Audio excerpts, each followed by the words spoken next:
今日咧我哋嚟到大埔訪問萍姐，咁啊萍姐就幫我哋買咗好多產品㗎啦，買咗個肌筋舒緩槍啦，同埋嗰個 Five Pro 嘅負離子護膝。咁啊萍姐嗱，而家你買咗個舒緩槍都用咗幾年㗎咯喎，你覺得效果好唔好啊？可以啊，可以嘅，咁你最主要用喺咩位置多咧？用喺膝頭哥啊、頸啊，係四圍都有嘅，邊度痛就哦，邊度痛係用邊度？哦，咁啊都幫到你舒緩到嗰啲膝關節勞損啊，或者肩膊繃緊嘅問題嘅喎。都幫到啊！幫到，哦，咁啊都幾好啊。咁嗰個護膝而家仲有冇用啊？嗰負離子護膝都有用嘅，咁啊用多啲咯喎。冬天用多啲。冬天用多啲。係啊，夏天因為熱啊！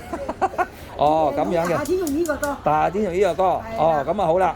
嗱，咁咧我呢度咧就嗱，咦，阿萍姐示範一下添，哇，用得好好喎，佢真係。佢真係用得好純熟喎，好識用嗰個力度，唔好用力握落去。